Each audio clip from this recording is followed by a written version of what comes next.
These are all for tongue out. Okay, got it. That's it. I think it'd be good to talk to. I did the VO yesterday on Lester. Yeah.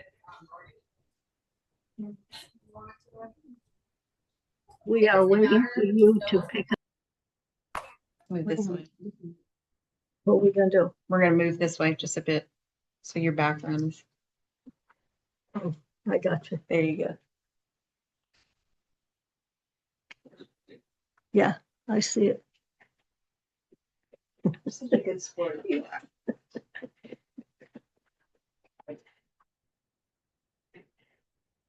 Come on, Dan. Maybe I should call his wife. Yeah, he's on that email.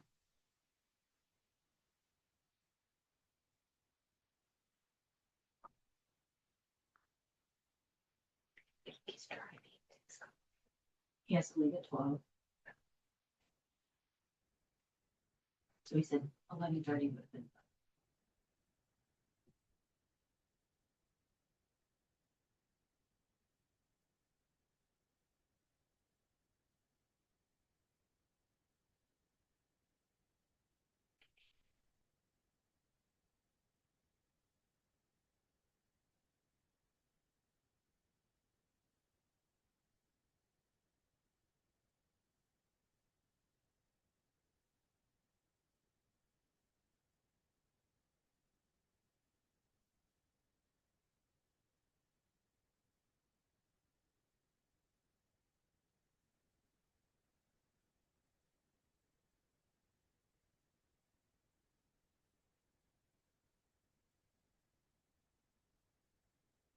Oh, I don't know.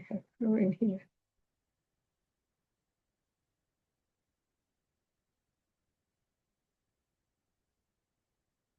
I don't even have her in here. I know I have her email. Do you want us to call him up here while you? I'm embarrassed to say I don't even have her in my contacts. I know I have her in my. Oh, here it is.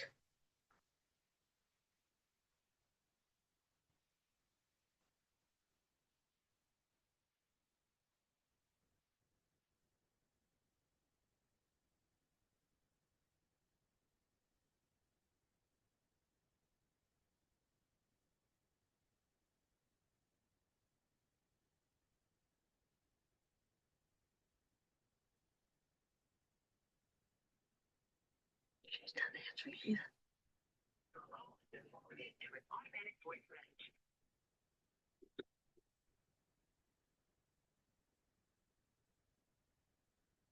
Try him again, Maureen. She didn't answer either. I'd call him. I try to call him one more time. Call what? Call him. I am.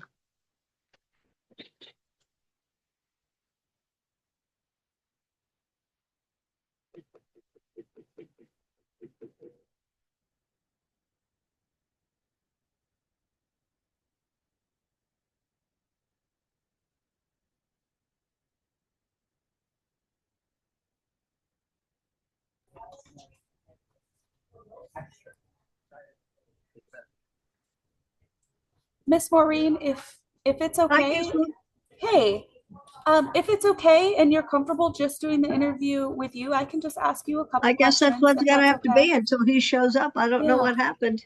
I apologize. This has been a No, little he bit said crazy 11 this o'clock morning. would be fine for him. And okay. Well, we could just get started. That's fine. If he's able to pop in, he has the link and he can come on in and we can join him to the conversation as well. Thank you so much for your time. And once again, I do apologize about the back and forth here. I would love to start out with just hearing about your experience. We talked on the phone. If you could just kind of give me a recap of what we talked about. And then I would love to follow up with some direct questions as well, if that's okay. Okay.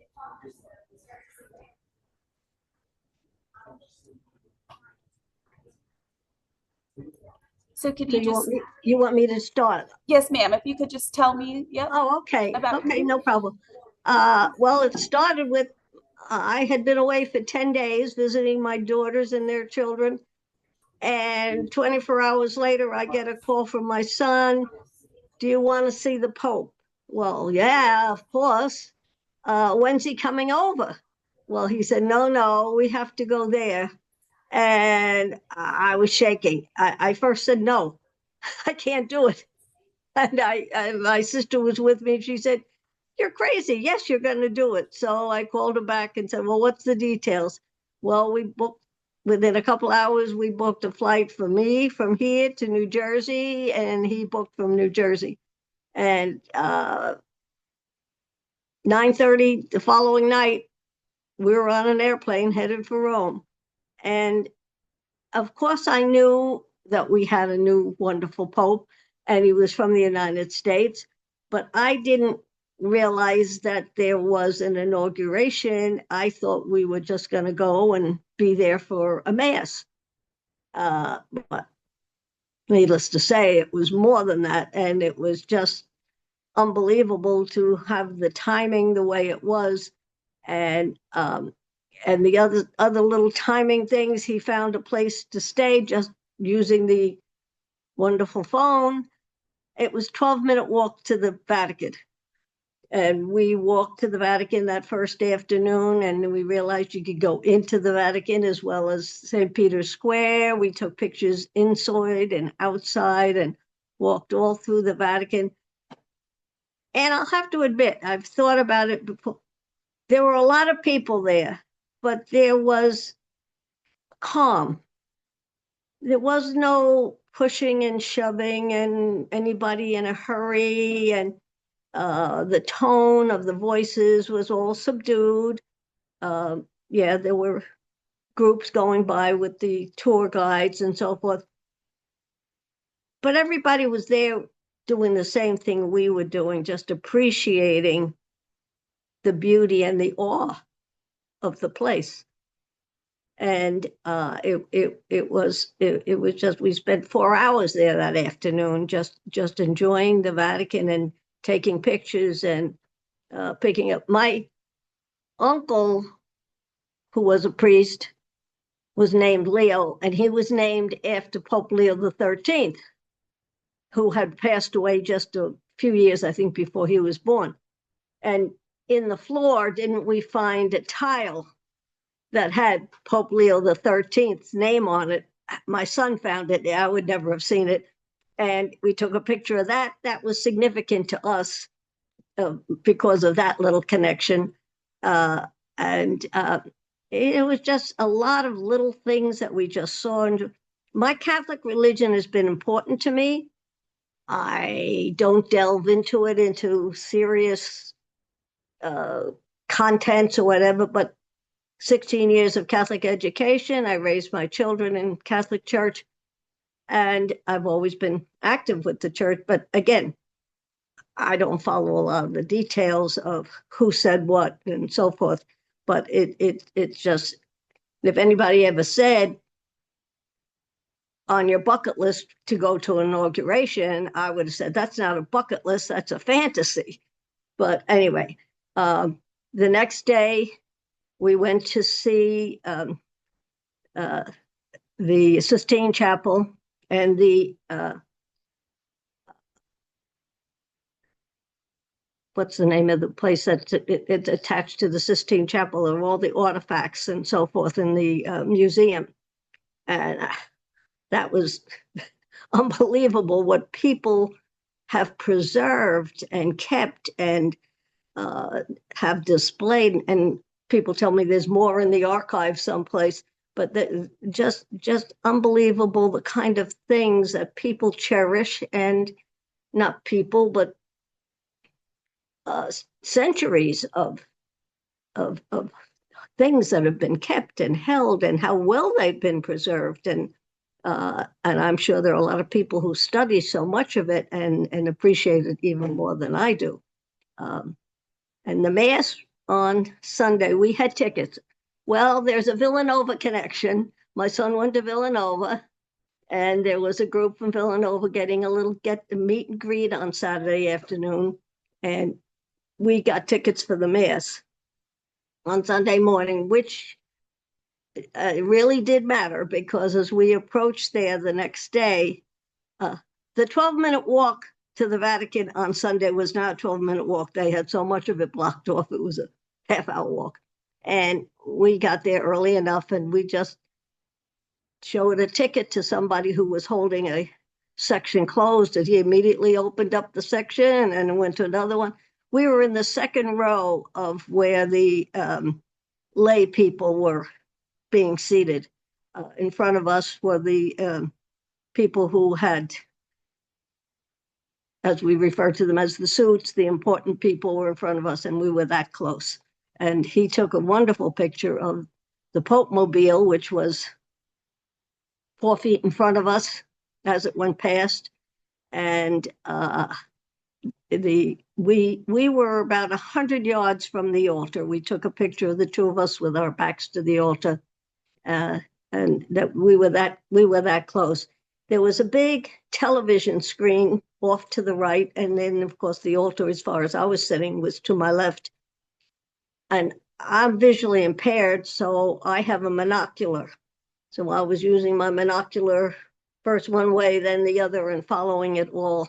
And they had on every seat, they had a lovely little booklet for those who could and wanted to sing along with all the songs and the hymns and the prayers, page by page. It was all right there, which are lovely, lovely souvenirs I'm giving to my grandchildren that helped follow along to the Mass, which of course was not in English. But I know enough about the Mass and in Latin as I needed to be. And it was just, there was the part where they gave him his ring and his stole, which I was not aware was going on until people clapped and I realized what had happened right before that. I have since seen it on a tape up close from YouTube or somebody like that.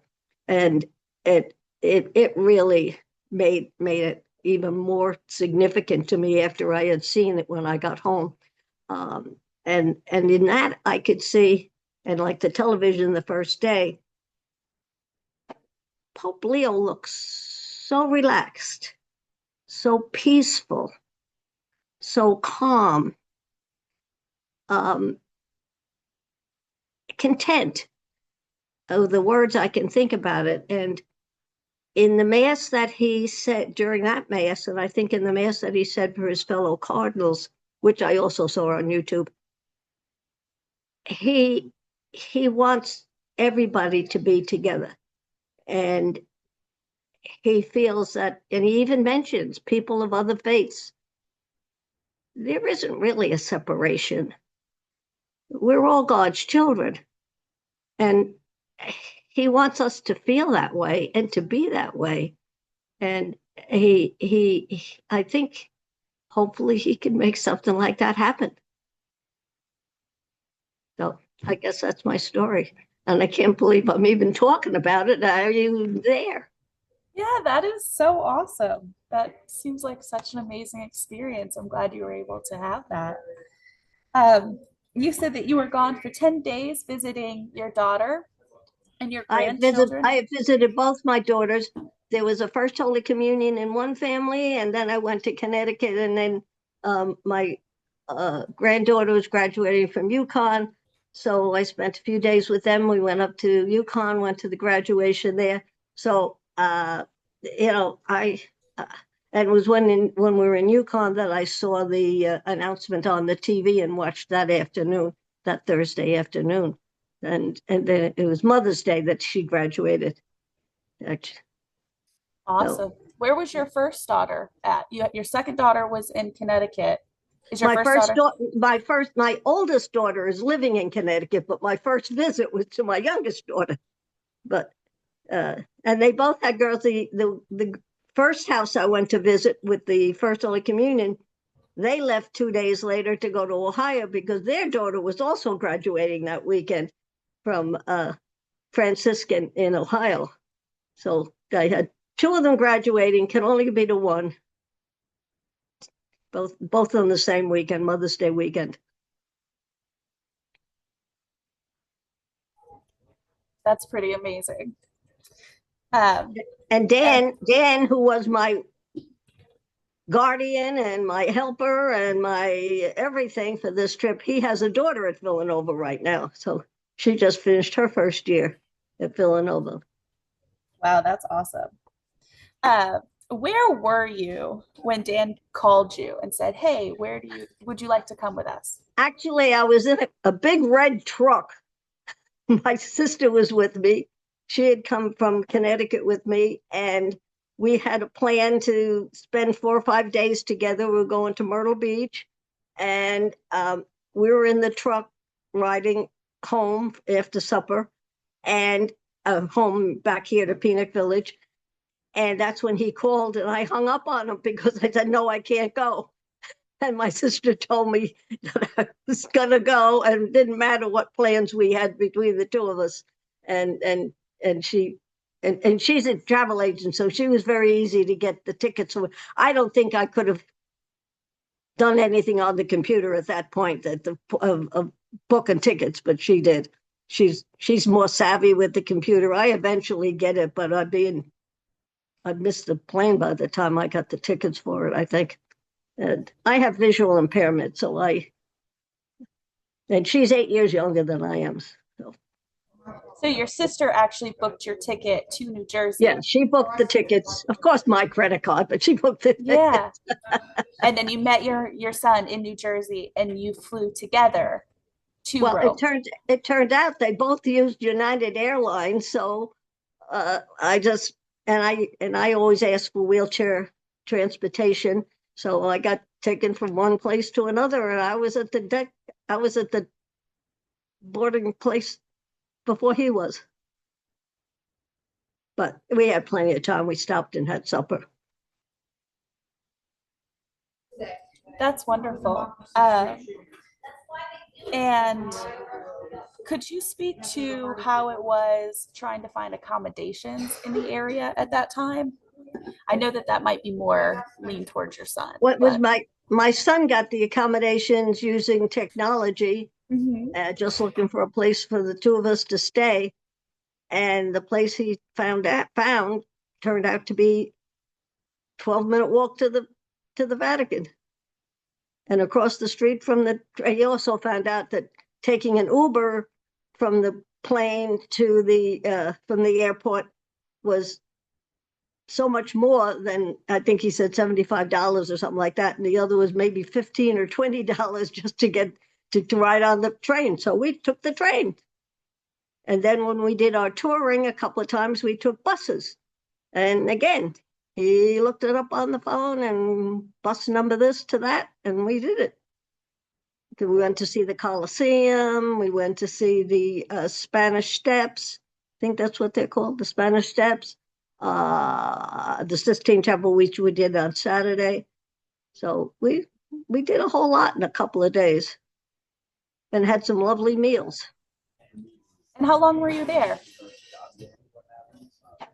Friday night, Saturday night, 3 nights. Friday, Saturday, yeah, 3 days, 3 nights. And can you describe the atmosphere in Rome? Pardon?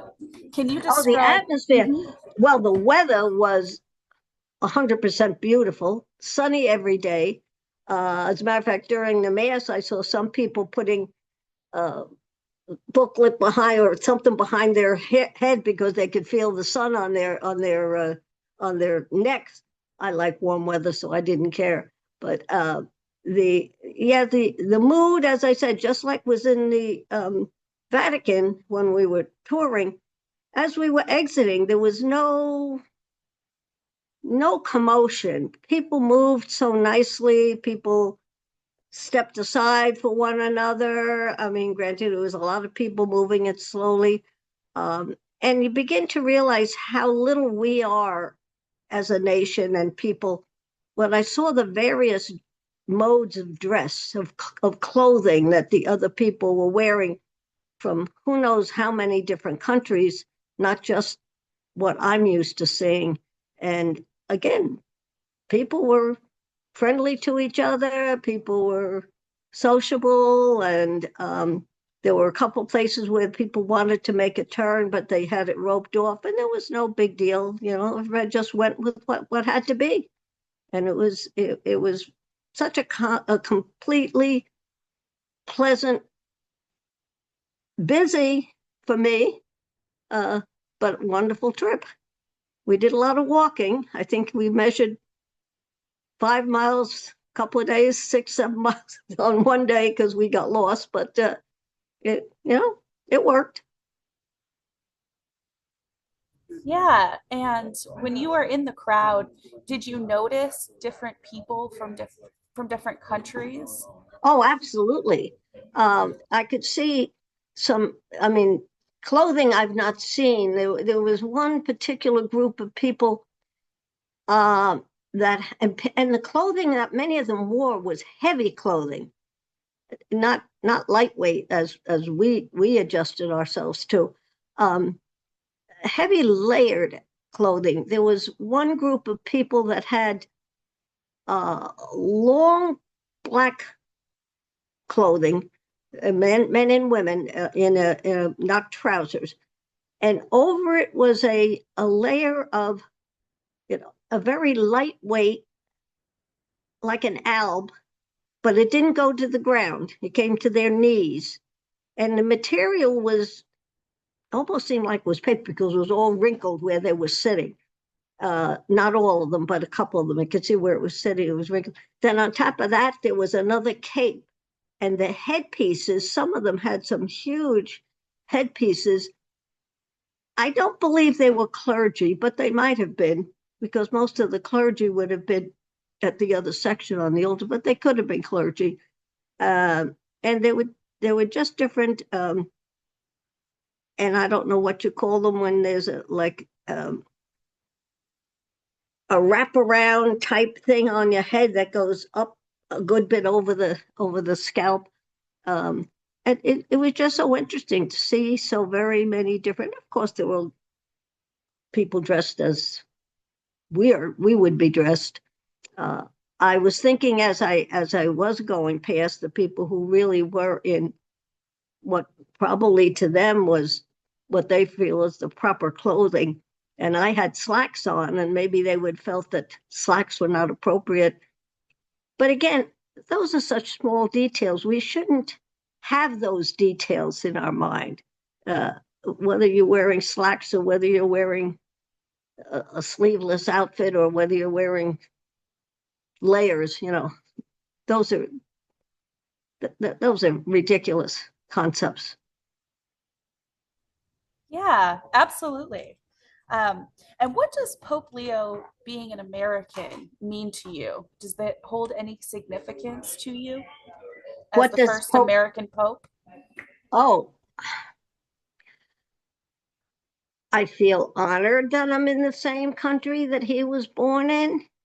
Uh, uh, yeah, I guess I would have to say I feel a little bit of personal attachment.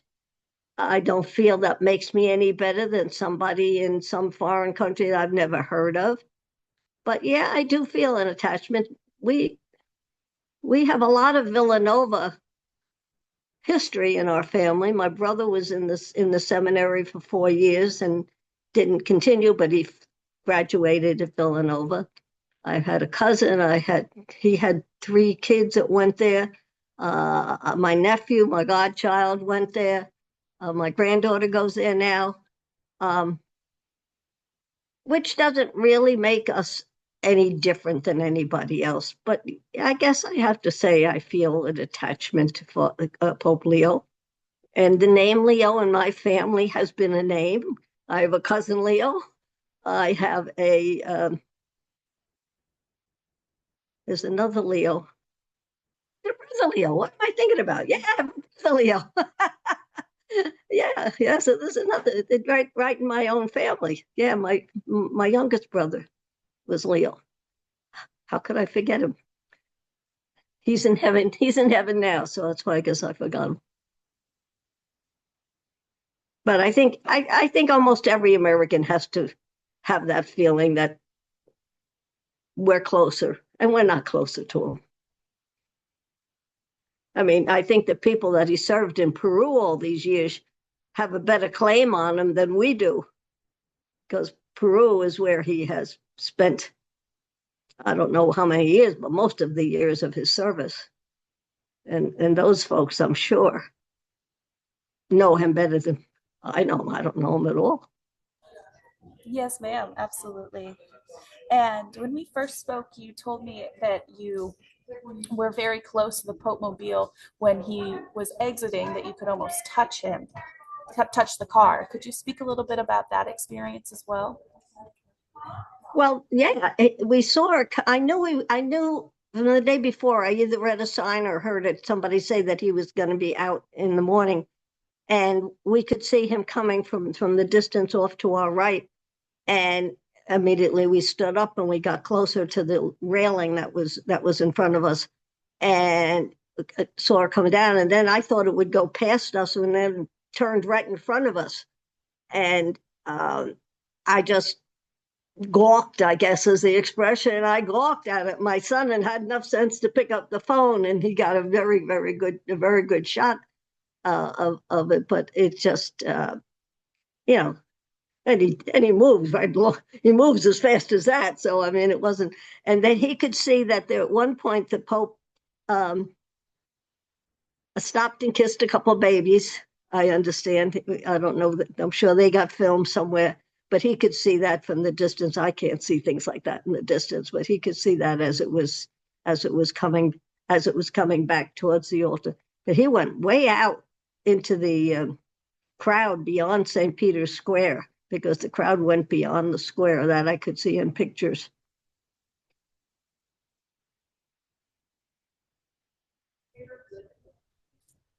That is wonderful. And if you could sum it up, could you tell me how this experience has impacted you? And what are you going to take away from this experience and tell your grandchildren? Oh, it's hard to say. I mean, yeah, I feel a part inside me now that is different just because of that experience. I have traveled a couple of places, and I said, yes, I've been there. But I think this probably is something that is more part of me than having said I saw this or I saw that. Been to Ireland 4 or 5 times, and yes, I love it. But you don't come home with the same kind of feeling with this. Yeah, I will talk about this a whole lot. I have talked about it a whole lot. It will be something. I'm going to a wedding in August. I'm sure everybody's going to ask, and we'll tell the story all over again, but it's worth telling. And it's my grandchildren are anxious for me I'm going to send them the booklets. I bought rosaries while I was there. I took two of my rosaries, and I took 2 sets of rosaries from friends with here at Peanut Village to have them blessed. And I bought rosaries before the day before the Mass. I had them blessed and brought them home to family members and friends. And I believe that they will respect them and appreciate how important these are. I know they will. Yes, ma'am. And who blessed them? Can I put a note in there that says happy start with Black Rainbow? Yes. Oh, I see Dan Malone's name come up. And I'm gonna add a line so like their response. How do you click him in? He's in. He should be able to. Here we go. I'll ask him to start his video.